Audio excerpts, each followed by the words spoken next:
Good evening, everyone, and welcome back to the Elite Insight, your AEW pay per view post show here at BC WrestlePod. My name is Mikey, and joining me, as always, is my good friendo and partner in crime from this past weekend. Benny is in the house. Happy to have you here, friend. Lots to talk about, really good stuff to talk about for sure. Oh, 100%. This was easily one of the uh, top five AEW pay per views. It was a fun watch along, even though it was infuriating for on my end. But let's rock and roll. Yeah, it was a blast this Sunday. Benny and I did a live watch along for Double or Nothing, and we have a lot to talk about. So before we get into all of that, though, really quickly, we go live a lot of the time during the week. We have social medias at BC WrestlePod. We have merch at our shop, bcwrestlepodshop.fourthwall.com. And last but certainly not least, we have a coffee. It's going to help us pay for pay-per-views, especially going into the summer season, y'all. It's about to get crazy, but I'm excited. It's going to be fun. Um, but yeah, so without further ado, let's just jump into it. So, AEW Double or Nothing took place Sunday, May 24th in Queens at the Louis Armstrong Stadium, which is a tennis stadium, which is really cool. And I thought they used the venue really interesting ways, especially during Stadium Stampede, which we gonna talk about that because there's some scuttlebutt. According to the reports about AEW gonna be paying some fines, but that is okay because they gave us fun and people need to chill. Um so I want to say that having some time to sit with Double or Nothing for about 24 hours and process everything. I agree with my friend Benny's statement that this is easily one of like a top 5 pay-per-view in AEW's company history. Everything hit a lot of it, and I'm excited to see where the summer leads. AEW did what it needed to do. It wanted me to stay tuned for the summer. I still have questions though, which we'll get into some of those. And, you know, that doesn't immediately fix all the issues that I have with AEW currently at this moment. But you know what? I'm willing to give them more of a chance now after the show. So let's just get into it. We're going to quickly go over 0 Hour because this was also jam packed with some stuff as well. So I want us to begin. Of course, we have the buy-in, which was hosted by Renee Paquette, and then newly got his official graphic during the show too. Hashtag Mick Foley is hashtag All Elite. So Mick Foley is officially in the fold, and I cannot be happier. Yeah, I'm so glad that Mrs. Foley's baby boy is here, right here in All Elite Wrestling.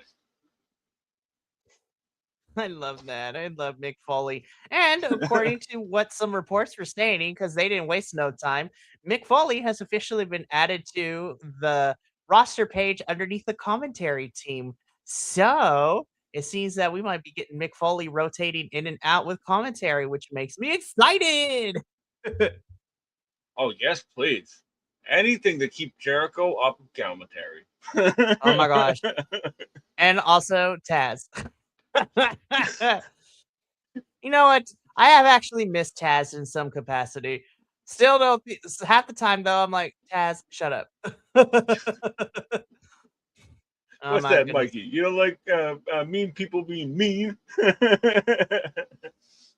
not even that. It's just Taz just like I'm gonna stop myself because I'm gonna be a good person today. I stopped myself because I was gonna say something You're really good, man. I'm just mean. joking around. Nah, it's all good. I stopped myself, but then I'm gonna say it anyway. So it's just like Taz is really great. I just wish he thought through some of the words that come out of his mouth. Yeah, Nigel's Like, got that problem too. oh my gosh, Nigel, I love you too, but I kind of give you a pass because you British. So I was like, all right then. All right, so yeah, Mick Foley is here. Excited. Let's get in quickly to these 0 Hour matches. We started off with a 5 minute tag team, eliminator match. Divine Dominion versus Zeta Steel and Viva Van. For a thrown together tag team, they worked pretty well together, Zeta and Viva. I actually like them as a team. And they're the only team that has come the closest to making it to the full 5 minutes. Yeah, I love that right as they start, like they rung the bell, like Zeta Steel just like takes the powder and just like runs around the ring. She's just like, I'm burning the clock. I was like, yes, be smart about it. Mm, she's got I a was lot of like, charisma, man. A lot oh, of charisma. 100%. It was really nice to see. Yeah, Zeta has a lot of charisma. Oh my goodness, excuse me. Huh. And Viva is, I love Viva so much. Especially this new Yeah, presentation of her. Like, yes.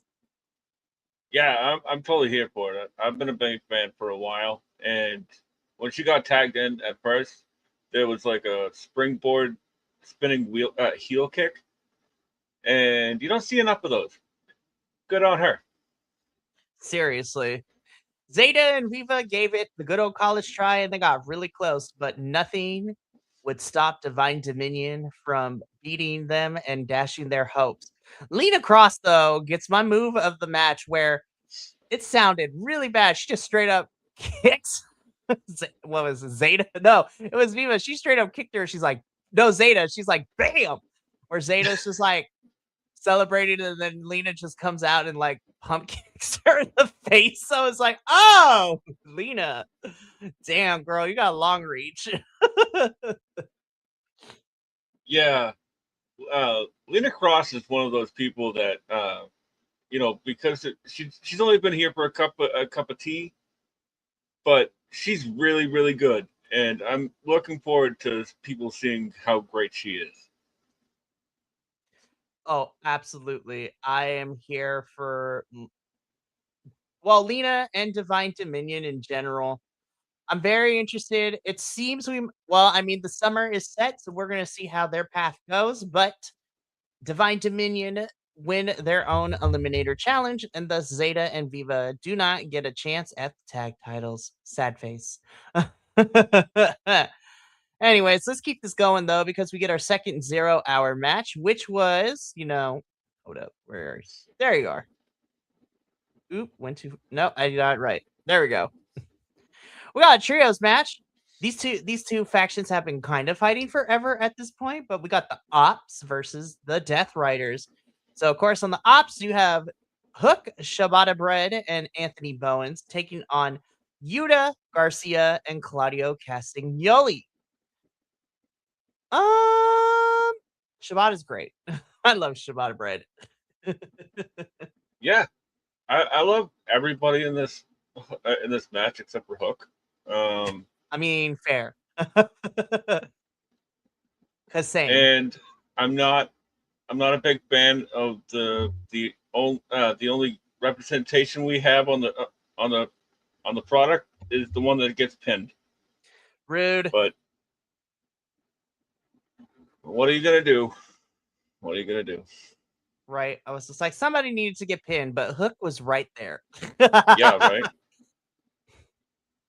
So, But I really loved the Claudio and Shibata face off because it made like pretty much everybody in the building and online just be like, "Oh wow, these guys have never faced each other." Like, yes, please. and then I need a longer match too. Just one on one. Give me 15, 20 minutes and then we'll be set. Mm. No shade to Hook though. Like I really a little bit, but I really do think that he's better off as a tag wrestler. He just because he can be uh he can be pretty good in small moments, and that's what tag team wrestling is made for. You know, Mhm. so I wouldn't mind a Bowens Hook tag team, but I don't know where they're going with this. And hopefully, this is the end of the Ops versus the Death Riders. I doubt it because everything seems to be always keeps be spinning around. Like, I wish somebody would stop and ask for directions, but whatever. I hope so. I hope we're done. We're probably not, but it is what it is. The Death Riders pick up the victory over the Ops, which leads us into our final 0 hour slash buy-in match. This chaotic 10-man tag team match.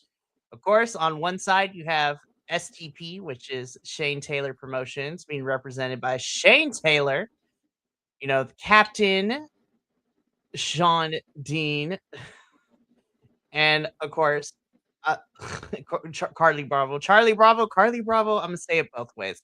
The infantry, right? You have Mm, Tyga Style, Lee Moriarty, and Anthony Ogogo, who just was there. And then they were taking on the team of Boom and Doom, so Big Boom AJ and QT Marshall, and the conglomeration, which is in the form of Orange Cassidy, Roddy Strong, and Mark Briscoe. Um, this match was a freaking car crash. Like yeah, it was all over the place. And then at one point, like Big Boom AJ comes up, and all of a sudden I see blood all over him. I'm like, what happened? Like, what did I miss? I was like, you come up with blood. QT Marshall is nowhere to be found towards the end. The person inside of the Vita Coco costume got knocked the flip down after a spot, and Harley Cameron had to go and console them. I saw her talking to the cost to the mascot whenever they were celebrating the ring. This was a whole entire car crash. But I was like, I was sports entertained in the words of Cresta Star. That's all that yeah. I was like, you know what? This match was I was sports entertained. This one was not good. It was not good, but even on paper, you knew it wasn't going to be good. Just too many Like, bodies. There were too many just bodies for this one. too many bodies, and you know, like this was like the social media influencer match of the night, and uh, I'm not a big fan of QT Marshall, but I don't want to see anybody get injured. And he really messed up that the ending of this match, and I hope he's okay. Um, Seriously. somebody got caught Big Boom AJ flush. That's for sure. And I believe it's Bravo. Okay. Um, and the guy inside the person inside the Vita Coco, unfortunately, they revealed it on social media. It was Aaron Solo,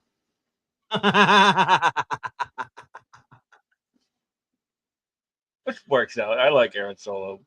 I do too. Um, and I like SCP a lot, and they were perfect foils for all of this. And pretty much the only time that this match was good was when the conglomeration were in the ring. Like every other Yep. part would it just fell apart. It fell Um, apart, but I was sports entertained, so I guess that's all that matters. yeah, and uh, what is it? Uh, Anthony Agogo. That's what I was going. Sorry, Anthony Agogo. You said was there. I think that pretty much just like sums up his entire wrestling career. You know, but no disrespect to the man. I don't know the man, so Right. All right, let's keep this going though. So that was 0 hour, and let's get into the main card. So we kick things off with this match, and I was like, "Ooh!" I was like, "Smart move, honestly. That was smart for you to start this, so we can get this out the way." This was a New York Street Fight I Quit match between the champions FTR and the challengers Cage and Cope and Cage. You know, friendos for lifeo. Um, this was another match where I was sports entertained, especially you, Christian, especially you. Never yeah. give Christian Cage a microphone, Oh my god, but right? also give Christian Cage a microphone. Yeah. It's funny. Like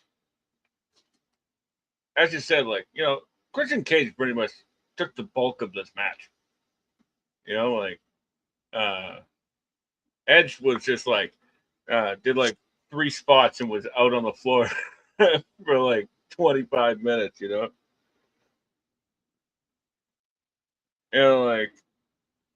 there was some really fun spots here, especially early on, like with the pliers, like nose to nuts, and um, like Christian like wrapped barbed wire around one of the ropes, and then did like a dropping toe hold to Dax into the barbed wire, and then did his Mm-hmm. like pull up like kind of thing where he choked somebody on the ropes. Right. I, I love Christian, and I can never go. You can never go wrong with a Christian match. How did you like the flaming table spot? Oh my gosh, I loved it. I was like, somebody's about to get set on fire.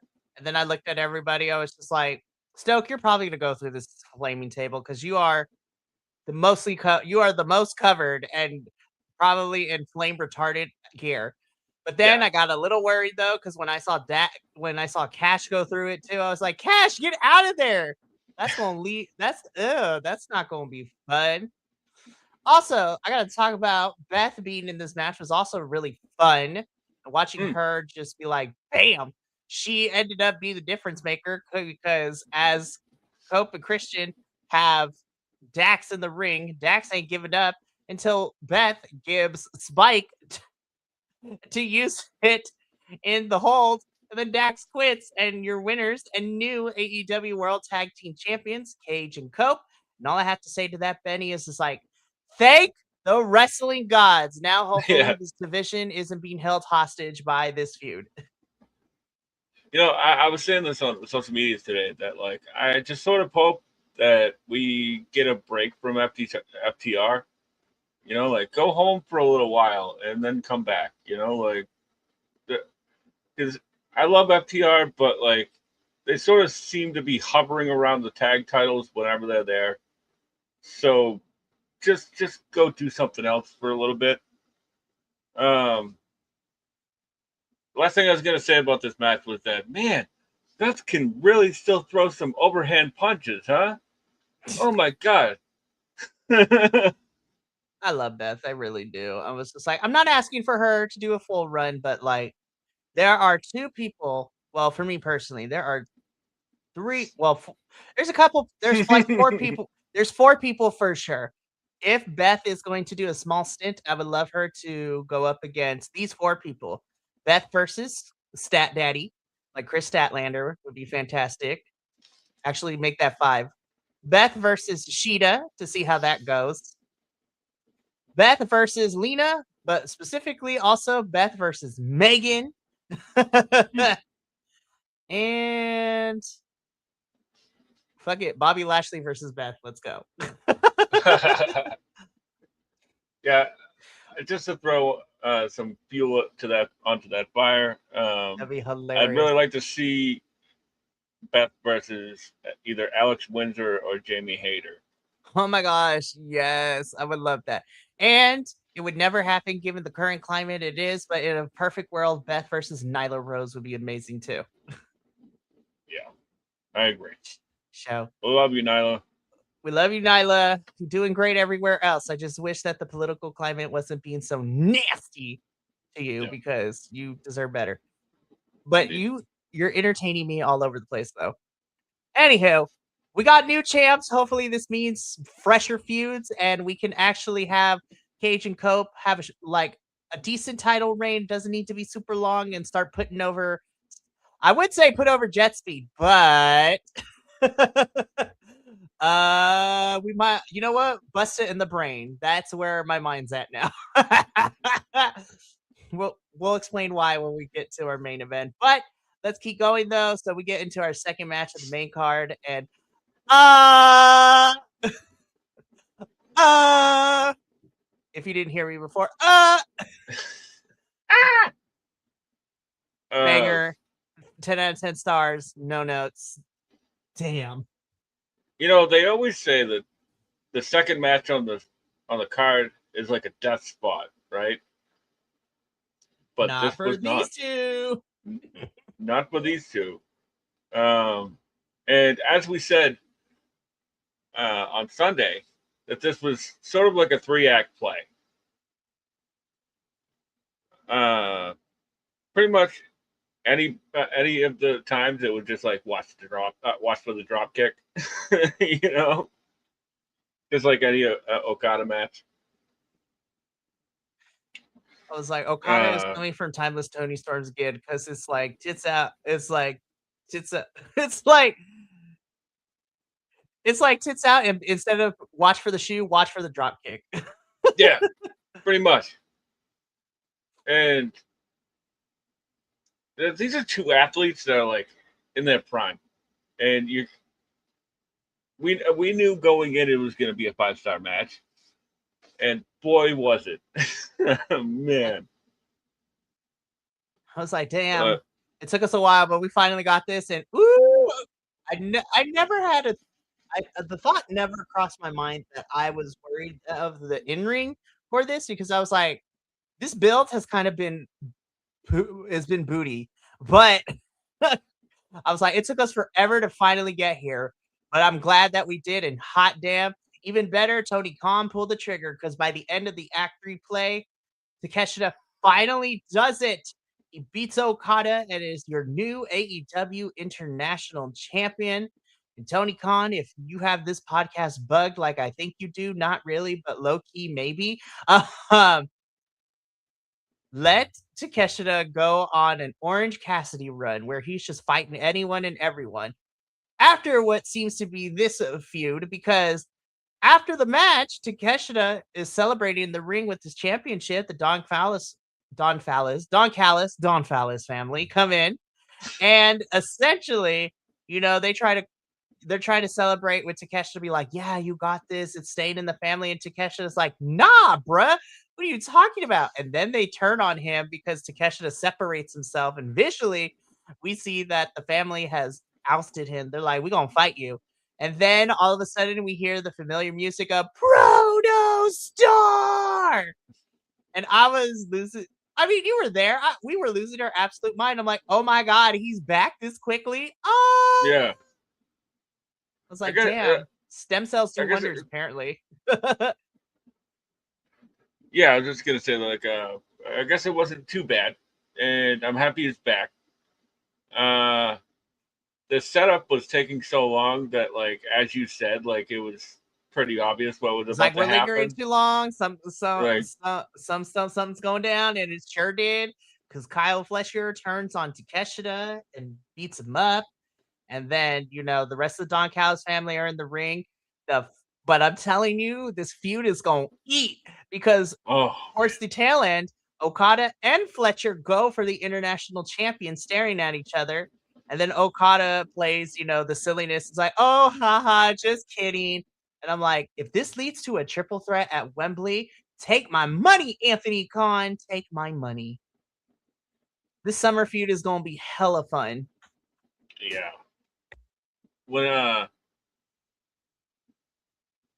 one thing that like I'll say about Takeshita is that, like, he's probably a perfect wrestler at this point, and he does a lot of like uh well, nothing's new now. You know what I mean? Like everything's pretty much, there's no new moves unless you're Swerve Strickland or Athena.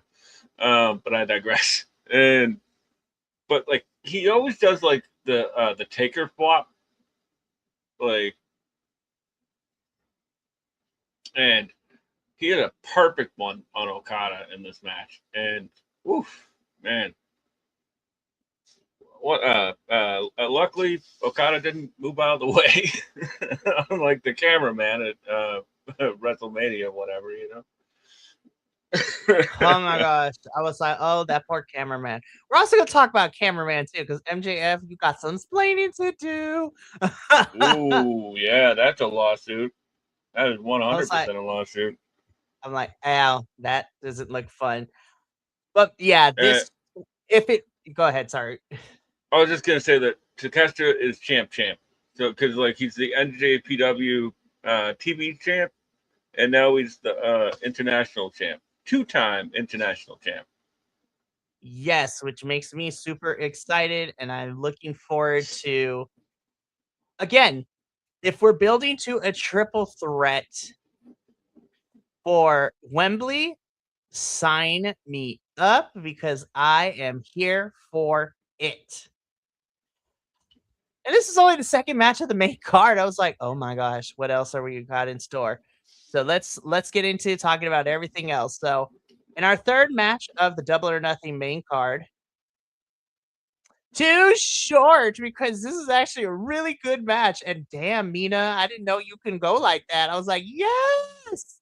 But this is a Owen Hart women's tournament quarterfinal. So I don't know why I put semifinal in the report cards for this quarterfinal, not semifinal match. It was late, you guys. I do these report card. I did it as soon as we were done. It was like 10, 11 o'clock at night. I was like, I'm tired. I just sat through a whole pay-per-view. But women's tournament Owen Hart quarterfinal, Mina Shirakawa versus Athena. Um, I was pleasantly surprised that throughout this 8.5 minute match, that Mina got mostly offense for like 70% of the match.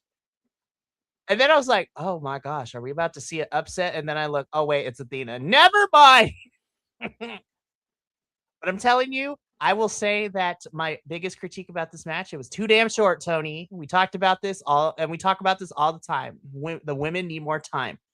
But I will also say because Mina looked really great out here, I am making and I am getting on my platform Mina Shirakawa for TBS champion. That is my thing.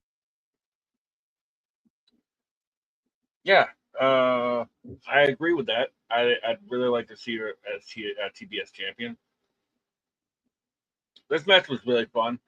I went back and watched it today because internet. Uh, Athena was showing a lot of fighting spirit in this one Mhm. because um, Amina was just beating the crap out of her like the entire time. Like, yeah, she took like 90% of this, and then it was Mhm. like a Darby Allen match, like because like Athena just like gets up, hits a few moves, wins. It was like 7 minutes, like 7 to 10 minutes. Now, We've at least I'm gone not to 10, Tony. Damn. I'm not saying that you need a lot of time to tell a story, right?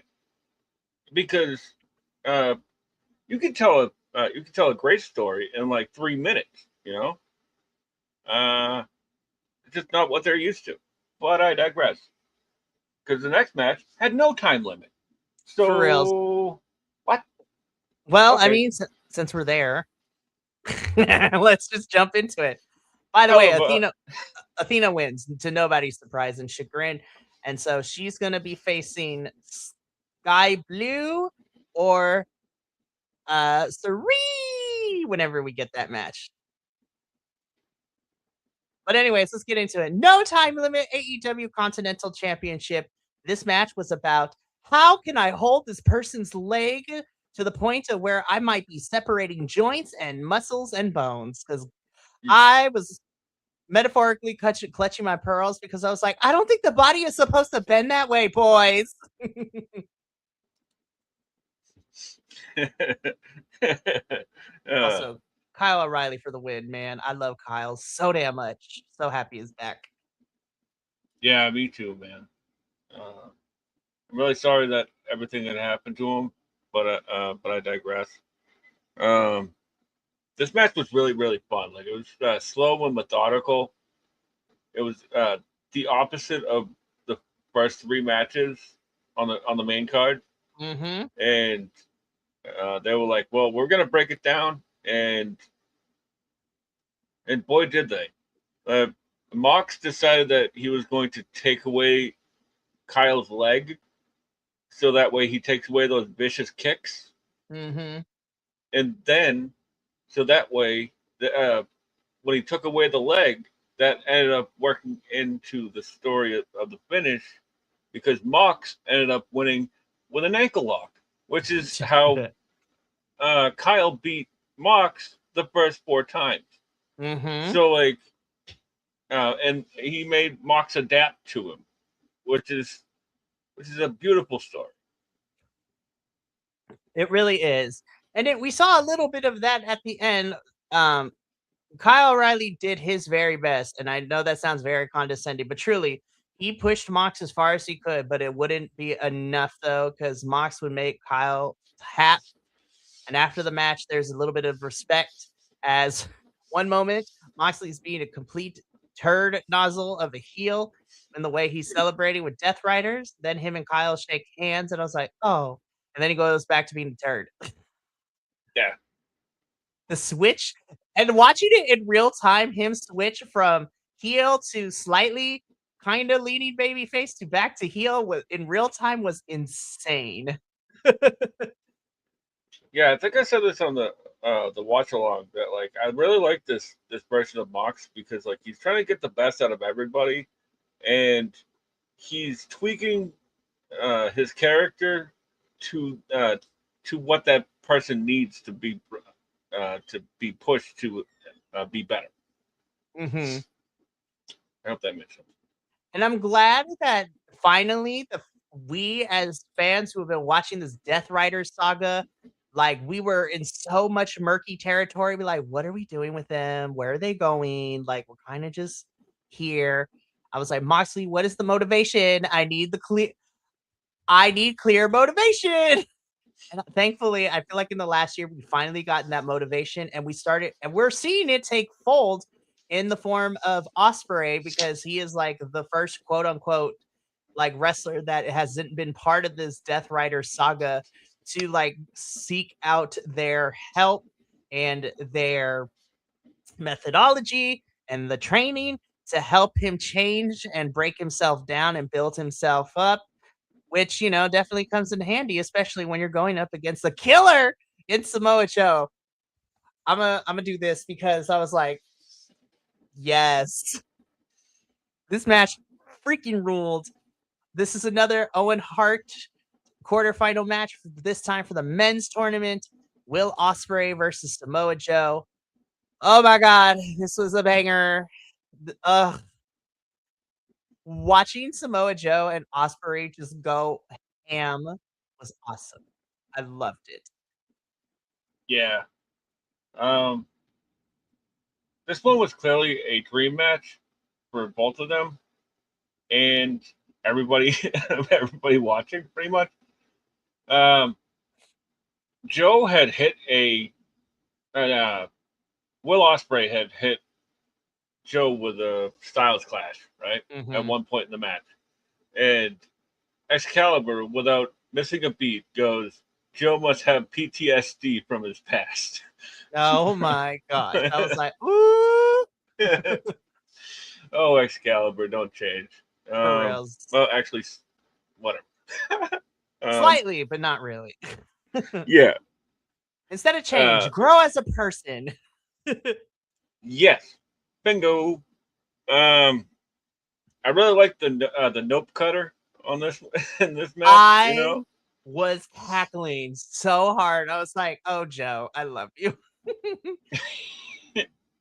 and Joe, this was old Joe, right? Like he was busting out stuff we haven't seen in years. You know. Right? I was like, "Joe, where has this been in the bag?" Like, you were just waiting to find somebody just pull who could take all these things. Mm. Like he did like the power bomb transition into the modified Boston Crab and into the STF. Oh man, I love Joe so much. This match definitely lived up to what I wanted it to be. And it was mm, really fun to see that with Joe, Will still had some high flying, but he was more grounded thanks to the Death Riders training. But he really needed to make sure that he kept Joe down because Joe was not going down without a fight. And there was again another slight show of respect. Joe, like, even though it was kind of tee hee ha haing it a little bit. He bowed to Osprey on his way out and then went back to being angry and mad that he lost. So Osprey won this match. He is going to be facing either Jungle Jack Perry or Mark Davis. I'm hoping it's Mark Davis so Osprey can get us some revenge, like to what Mark Davis did to him like a month ago, month and a half ago. And so we'll see how this goes. But man, talk about this was a dream match for both of them. And this was also another dream match because these two also flipping killed it. I was like, ooh, let me tell you, where the other match was watching Joe try to muscle his way through and Osprey be more grounded, these two were like, bet we're not in that storyline. Let's just kick and fly and just do all the stuff that we can. God darn it, Bandito and Swerve. Like, this is such yes. Yeah, I know that Swerve and Hangman are like tied at the hip because of their feud, but Swerve might have found his like wrestling soulmate in this Mm-hmm. match. Mm-hmm. I'm like, do Because it they, again. yes, 1,000 times over, you know? Because they were doing like cheerleader spots where like Swerve was like on Bandito's shoulders and he hit like a house call like on his Oh my shoulders, gosh. I was like, whoa. like only Bandito could do that, you know? Like, and because like what a special talent that guy is. Um, The what was it like the 21 plex from like the deadlift? What is getting more insane every single time I see it. I sort of like it better as a setup because the leaning into the ropes is sort of like an awkward transition. Like mhm. it never looks good. you know, uh, the bridge and everything, like the 21 plex looks good, but like I've never seen a 21. Like, why does he do a drop toe hold? it doesn't make any sense, you know. Like, Fair. but I digress. The these two really brought some ingenuity to this match. Like you said, the spot you mentioned earlier, Swerve getting on top of Bandito's shoulders a la cheerleader pyramid and doing a modified S house call on it. And I'm just like, this is just I'm mad because I was like, oh my gosh, this is a great match. Then I looked, I was like, damn it, it's only a quarterfinal match. Listen, I love Claudio. I hope it's Brody who moves on. Mm, Honestly, I take that back. Swerve versus either one of those two means we gonna get free television greatness. Uh, definitely. so Swerve wins. He beats Bandito. Swerve awaits Claudio Castagnoli or Brody King after their match, and the winner will face Swerve in the semifinals. The back-to-back Owen Hart matches with these two, I was like, this was a smart booking choice. And I want to take a quick pause real quick because I want to talk about it. So, 0 Hour, I was sports entertained. So, I'm mostly talking about the main card from what opened up the show to this point of the show. I don't know if Tony Khan had somebody talk to him, but the order of the matches, to me personally, matters because you want it to be a Mm, constant crescendo, not like goes strictly up and down because everybody's gonna be tired and the flow is just gonna feel awkward. Up to this point, the flow was so good and everything was well paced out, and what happened and any post match shenanigans, like I was like, normally I'm tired because excuse my French and the saying, but half the time I feel like AEW pay-per-views by the midpoint we kind of blow our load a little too early. And I was just like, you gave us all this craziness. And now I'm tired and we still got like another half of this card. I was yeah. not tired at any point during this show. Yeah, it was like what was it, Supercard couple weeks ago. Like after the Outrunners, the Castle Runners, as they like to call them, won the trios, the six mans. Like I was like, I'm done. Like I don't Like we like. could just end it right there and call it a day. Yeah, right. The And matches afterwards were great, but I was like, damn, we still got like another hour to go. Duh. yeah, exactly. Uh, I completely agree. Like it felt like it just flew right by. And I was like, Tony Khan, whether it is you or somebody else helping you with this, and all the other promotions out there that we cover, say this all the time. Match order matters whether you think it does or not, in my personal opinion, because Yeah, the flow of a card is going to help your crowd stay engaged and stay invested. I So, completely agree. And mhm, uh, the only thing I'll say about that is that like I know it's like tradition that like the world title goes on last, right? It doesn't always need to. Like just it's yeah. whatever the biggest match is should be the main event. You know? I still hold to this day, even though we're about a year away from it, I still hold that the Hollywood ending match should have main evented Revolution last year. Oh yeah, I completely agree. That It was was a the fumble. biggest and hottest story during AEW that time, and y'all gave those women 10 minutes, and they knocked it out of the park by shortening the match, and then the main event was a wet fart of Cope and Moxley. Yep. But you know, guys get a headline. You know. But we digress. We digress. Swerve wins. This match ruled. We move on to Mm. our next match. Oh, speaking of women, Honestly, speaking of women, honestly though, Tony, I'm really glad that you put this match before Stadium Stampede.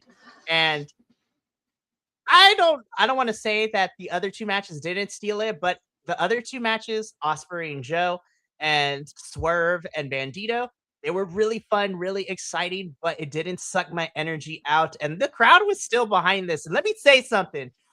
As much as I hated the build getting here because I was just like, oh, okay, we're just throwing these four. On paper, it should be fun, but damn, I wish we got some more cool story. I feel that these four heard us say that and they're like, okay, hold my beer. And we're just like, bell rings, go. Damn. very much so. Um, like I get it. Like there was no story going in, right? Like the story going in was between two people who didn't have the belt, but Mhm. and they're running back Tekla versus Hater for another time. Yep. Um, and but I'm not all down on this. Like I actually thought that this was one of the better matches of the night. 100%. And I was worried because I'm like, I love these four women. I don't know how they're gonna work together. And they shut me up real quick. Yeah, and one of my biggest issues is that like I'm not a big fan of four ways. Um, it's just that like it's always like two in, two out, two in, two out, you know. And somehow they worked around that. Like AEW's been really working on this formula where like it's still the action is still going. All four people are wrestling, you know. And man, Hater versus Chris, we need that match on a pay per view. The little bit that we got in this match made me excited. And to your point too, like it was really fun. The match started and immediately Jamie, Chris, and Sheeta immediately began stomping out Tekla. They're like, "Oh hell nah!" And they stomped her out like Tekla owed them lunch money. They're like, "We know what this is. We're gonna stomp you out because you're gonna be an issue." And then yeah, we got some really fun matches between all four of them. The closing sequence was also a lot of fun too. Chris had it ready, had the win, but Sheeta hit her with the kendo stick. Jamie Hayter takes her out. Tekla pins Stat, and again, it sets up Jamie and Tekla for a little bit later. And we're getting Sheeta and Stat Daddy in a Philadelphia lights out street fight tomorrow night on the 3 hour dynamite. So I'm like, this is gonna be fun. So I have to say these four women definitely shut me up because I was already being a complainer at the beginning. And then by the end of this match, I was like, damn, this is really good, you guys. I appreciate y'all and I apologize. Yeah, they definitely made chicken salad out of chicken shit with this match. 100%. They made me eat crow, and that is, I am man enough to admit when I am wrong, and I like being proven wrong. I want my wrestlers to be awesome. And this match was a lot of fun too. So at this point, we had some great wrestling matches. I was wrestling entertained, but Benny, this was listen, this is the epitome of being sports entertained. And girl, I was sports entertained. This was so much fun. I could not stop smiling and laughing. And I was just like, by the end of this match, I was screaming at the top of my lungs, I love wrestling. Yeah. This had Yeah. everything. Like honestly, we had we had broken glass. We had tables. They gave me my tennis ball machine, which didn't work too well, but it was still fun. We had a cameo from Luther with the giant racket. Tommy Invincible showed up. Mark Davis, there was a whole food fight. Satnam Singh was mad at somebody.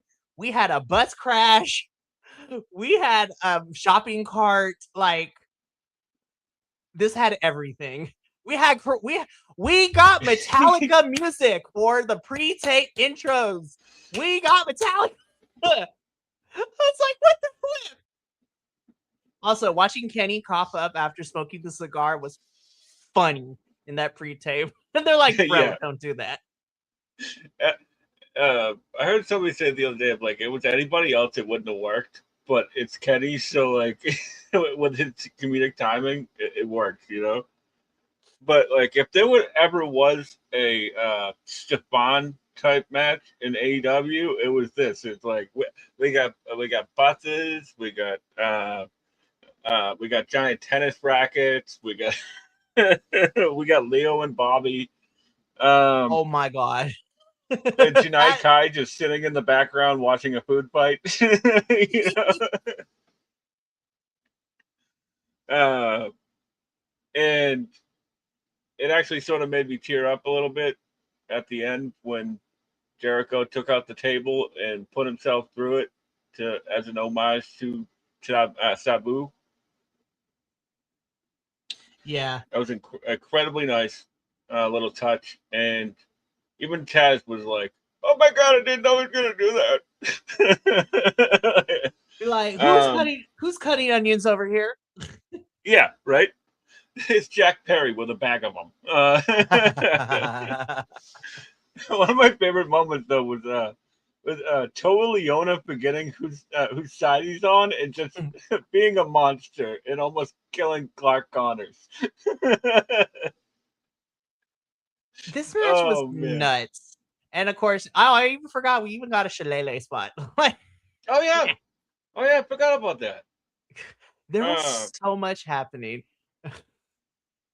Now, oh according to some reports, though, the boys might get in trouble because the New York Athletics Commission were like, they were like a big no-no. Be like, you're not supposed to fight through the crowd. I'm like, Tony Khan got yeah. money. He's fine. I don't think they did though, did they? I'm gonna be for real. I don't think they did. That's why everything felt probably like so cluttered and chaotic AF. Also, I have to mention because I was crying of laughter. Luchasaurus in a wig. Like when Andrade went to go take pictures with those two girls, and then he took the camera and did the thing with Andrade. Andrade sold it beautifully. I was laughing. I was sports entertained this match. The hot dang. This was so much fun. You know, I'm gonna be a party pooper here. I don't like that spot at all. Um, but we can move on. We That can't. there's some, AEW has really gotten like really serious the past couple months, Uh almost huh. to a year, Mm-hmm. and AEW is great at haha, and we need more haha Mm-hmm. in wrestling. You know, great stuff all around. They, that is totally different, but you remember the Mark Briscoe Champa match from last week? Bro, the crowd was so behind when Champa during that weird little commercial break was attacking the Yeah, chicken. I was like, yes. he hit If his I finishing move on the chicken. I'm So gonna be honest, it didn't need to, but instead of Luchasaurus in a wig, imagine if Dalton Castle just popped up randomly and took the selfie, and Andrade realized it afterwards when he saw the picture. He's like, "What the hell?" yeah, right. Or the Outrunners. That'd be hilarious. I like a little lowbrow humor like that. Luchasaurus in a wig. I was like, okay, I'm not mad. But again, Yeah, I got my tennis ball machine, even though it didn't work very well. The Luther cameo though was like, oh my god, yes, and he came with a giant racket. I haven't really worked out why I don't like it. It just seems um, a little homophobic, but That um, is very fair, and I can see that. I because can see that. the young bucks and the elite are not above being homophobic. So Mm, what? that is Just very watch true. BTE. So, but I digress. Oops.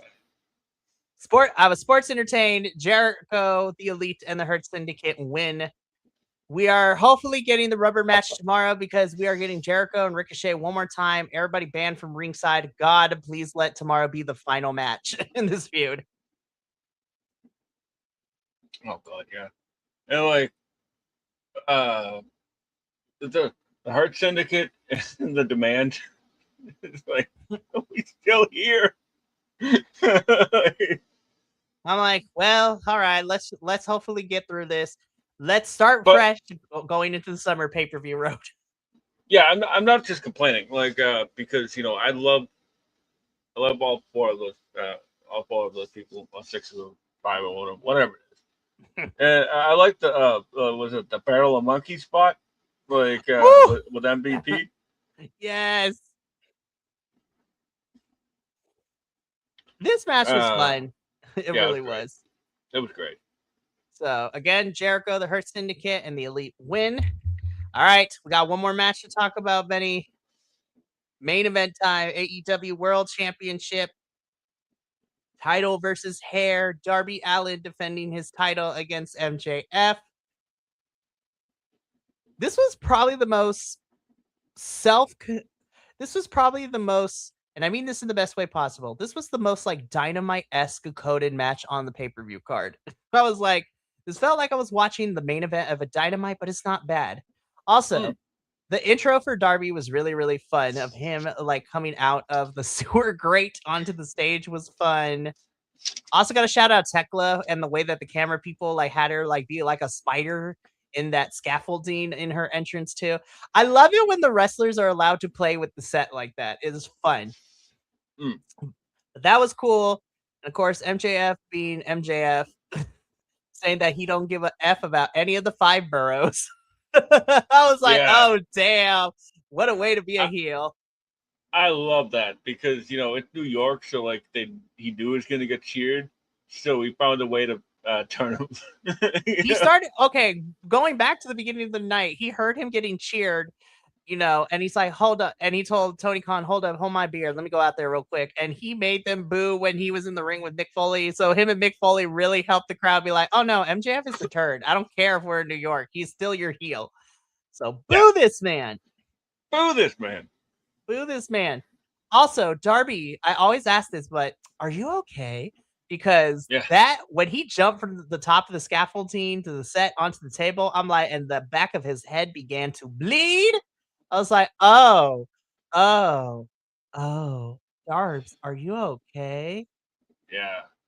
Like uh, to me, it looked like the frame of the table, like sort of like you know like collapsed and then like came up and like that's what he like scraped the back of his head on because uh you can see it sort of underneath the skirt of the table. Mm-hmm. Um, that was I like the little bang bang as well, That was awesome. I was like, yes. And to be honest with you, you could all throughout this night you could just there was so many nods to Mick Foley, so I'm you stoked could he's tell that here. everybody was just really happy he's there. They're stoked. They can't hide their containment. And I love it when a company allows their wrestlers to be like, they fan out, even though Mm, this is the business they're in. I believe wrestlers are cooler and more relatable to me when they are shown to fan out and like they're not supposed to be this uber serious character all the time. I know we're not talking about WWE, but that's why I freaking love Jacob Fatu because he is a fan of this business and wrestling. And watching him mark out meeting like wrestling legends in general is probably some of the highlights of my day.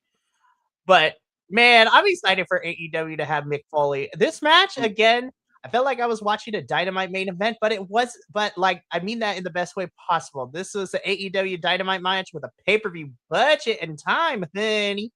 Uh, to nobody's surprise, MJF does pick up the win over Darbs.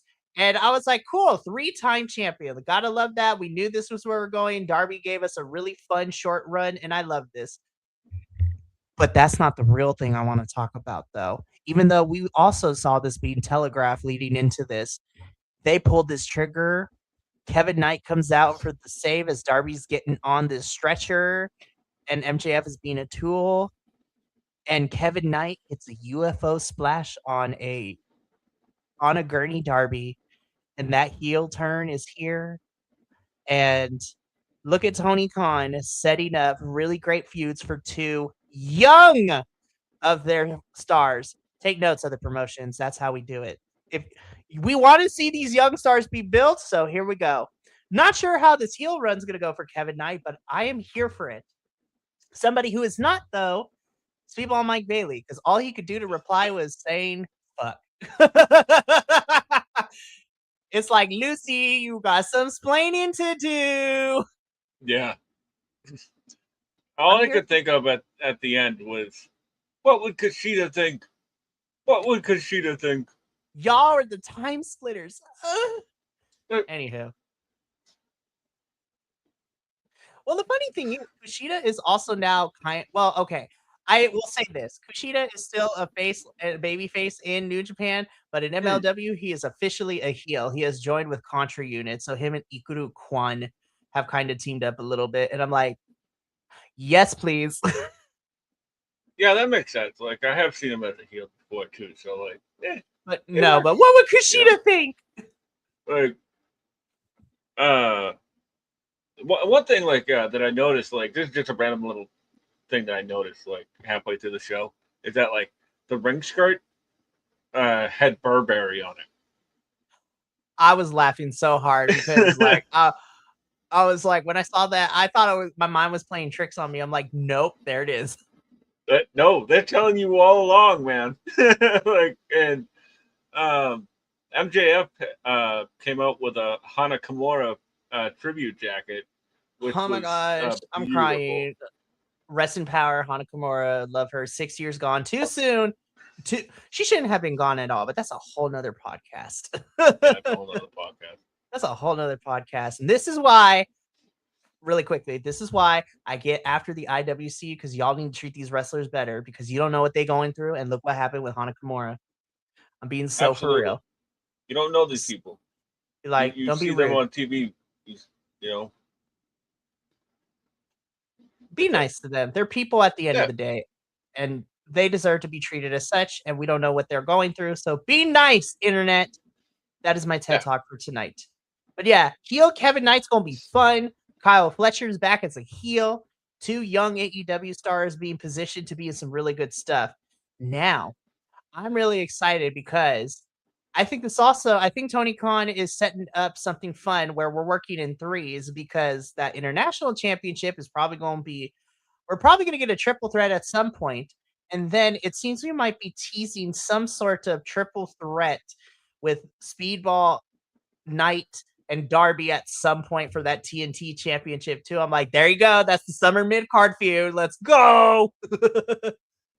yeah. You know, just just a few thoughts about the Darby run. hmm Darby is a fantastic TV wrestler, and that's exactly what he did during this run. And I would not be surprised if this is not his only run. No, I think this was truly, and you can add in here at any time, Benny too. I truly think this was like not only giving Darby his props, but I do think Tony Khan treated this run as an experiment to see how we as the fandom would react because I cannot speak for the whole entire entity that is the IWC, but a good chunk of us, and we've brought it up a couple of times here in the 3 years that we've been doing this AEW post show. Darby is one of those people who is genuinely loved by a lot of the AEW fandom, and I was ecstatic when he won this championship. Like we all were.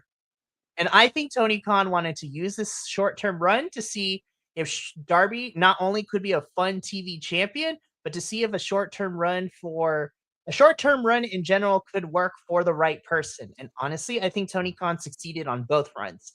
Darby as champion was so much fun, and the fandom was always behind him. And then Darby, like you said, fantastic television champion.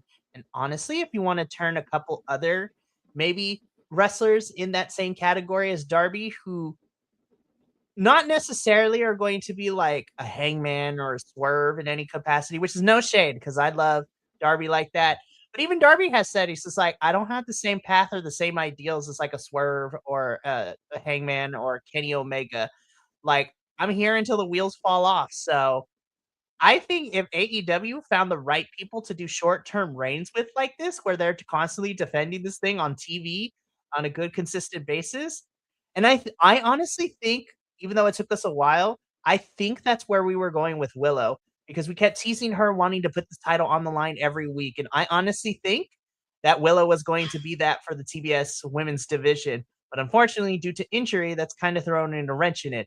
That's why I hope Mina picks it up and put Mina on television. Shit, she showed up and showed out against Athena, honestly. I was like, that was her audition tape. Let's get this TBS championship on her so she can do that. So it's I, really fun to watch this happening. I completely agree. I completely agree. And there's a lot of people in the back of AEW that could have a good TV title run. Like not like not like a TV title, but like a run on TV. Specifically, somebody named Roderick Strong. Like Yes. Like because Roddy being a TNT champion and just going out every week and putting on a clinic against folks would be every week, especially on Collision, would be yeah, great. And I'm not saying he has to be the one, but I would love to see a Roddy and Tyga style match, whether it's mm, preferably on AEW. But if it's in ROH and we put that tier championship on the line too, oh man, in my personal opinion, outside of Zack Sabre Jr., I think Tyga style fighting Roderick would be a really fun big test for him because because listen, Lee Moriarty has gone up against some really fantastic foes. He's gone up against Nigel twice, and I love Nigel to death. But I yeah. think a Roddy would be the ultimate test for him to see whether or not he truly is the king of the pure rules. Oh, definitely. Especially going up against somebody like Mr. ROH, Roderick Strong. If Tyga Style and Roddy could have that match and Roddy puts over Tyga Style, I was like, pull this kid up to AEW now. That is the ultimate send off to me. Like, have him beat Roddy and vacate. I know people get mad when vacate titles, but honestly, I feel like Lee has proven himself. And if you don't want him to lose that title, have him vacate that and be pulled up to AEW where he and put him on Collision and have him have bangers and send him to Mexico and just in general. Like, I just want 2026 to be a Lee Moriarty takeover. Another person that I'd really like to see uh, potentially have a short term run is Orange Cassidy. Um, Yes. because I think he's earned it over the course of 7 years. And we were getting there, but then the injury happened with his pec.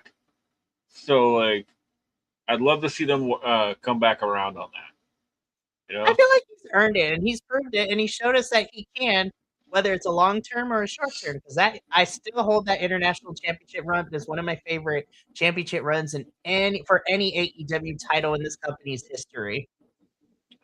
Yeah, and if there's any feud that deserves a top title, it's Pac versus Orange Cassidy. You Oh know, my gosh, those 2 can never have a bad match, in my personal opinion. no. So, but MJF is our 3-time AEW World Champion. Kevin Knight has healed it up and turned on Darbs.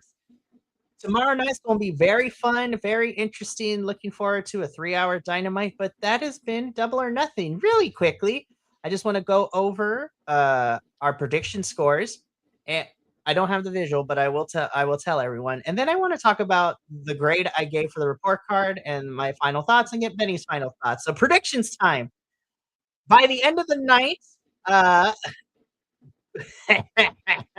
because we made our predictions on Tuesday before we found out about, Mina and Athena being switched out for Willow and Alex Windsor, as well as the Kyle and O'Reilly and John Moxley Continental Championship match.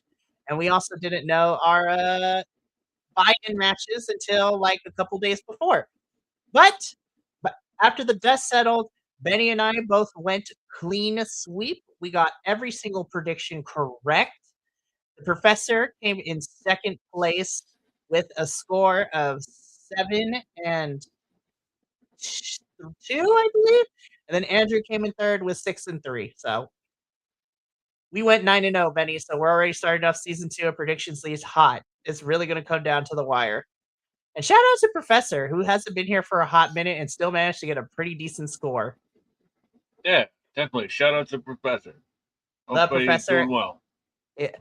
hopefully he'll be coming back starting this summer. And then shout out to Andrew too, who is looking to join us part-time for AEW sometime in the summer as well. So, Nice.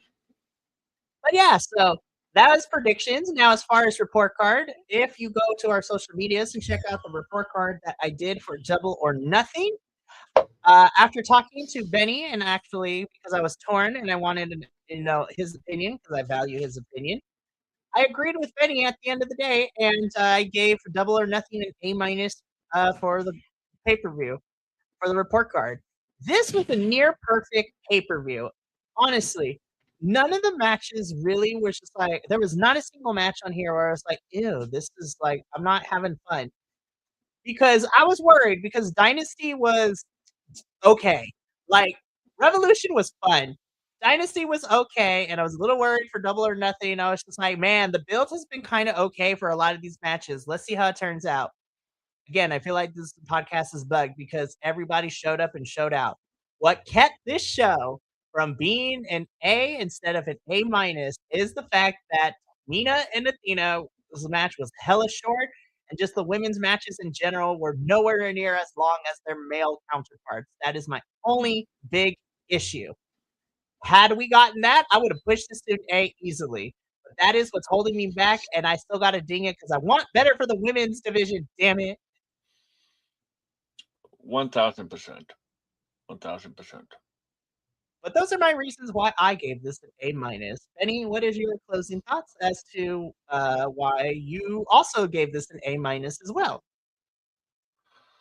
Yeah, I thought it was a near perfect pay per view, and my only hiccup uh, was as well like um, there was technically only 2 women's matches on this card, Mm-hmm. and one of them had no story leading into it except for a non-title feud, and the other one was the story was a crutch because it was the Owen. There was no like yeah they had a video package, but like what are we doing, man? Like do better. It's just do better, man. 100%. Anyways, but other than that, Double or Nothing really got me excited, and I was just like, all right. I mean, it's not like I was going anywhere, anyways, but I was pretty excited for the summer pay per view road leading into Wembley. Now I'm really excited. I'm like, AEW, you had the potential this summer to crank it up and crank it out. Don't disappoint me. which Yeah. I don't think they will. I have issues, and sometimes I throw things at my screen with AEW, but at least within the last 2 years, I was just like, I have my issues sometimes, but I am really happy to see that, hey, we might be making some changes, hopefully. So we'll see how the summer goes because also, really quick news because this is relevant to this. We have our official summer pay-per-view road officially. So of course, we have ooh, excuse me. We have Forbidden Door coming up on June 28th. So that is what we're building to next. Then announced this morning in July, we have our second summer pay-per-view, AEW Redemption. And if I read it correctly, it's coming from Quebec. I think. Yes, it's coming from Quebec. And so Mhm. that's going to be in Canada. So AEW Redemption. I saw the art. I saw like the poster for it. I was like, interesting. We're going with the floor de Trion. The floor that you usually see in like designs and stuff. So that's in July, which I believe is also at the end of the month. And then, of course, all in Wembley in August. We got a fun summer road, and so this should be interesting. But yeah, that is going to be it for us here at the Elite Insight.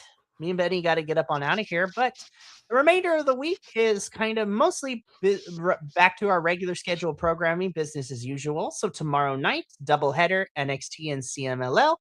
Then on Friday is TNA, and then Sunday I will be here in the morning. Not for my East Coast folks because they're in the afternoon already, but we'll be doing a live watch along for Clash in Italy as well. So and then summer will start proper because all these pay-per-views and shows and I'm just excited because it's been a minute, but we're getting closer. Also, like June stacked up. We got our next Eve show coming up, which makes me excited. We have mystery wrestling. Like they took the month of May off, but it is back. We got two New Japan shows to talk about in June. Best of the Super Juniors and Dominion is happening too. So Mm. summer is starting off right, and I'm super excited. But from all of us here at BC WrestlePod to you at home, remember to take care of yourself, love one another, stay biconic, and please take care of yourselves and take care of each other. It is hard out here in these times. Please show each other some love because I love you and we want you to stay safe and healthy. But until next time, that is going to be it. So until the next one, sayonara, adios, and as always, peace.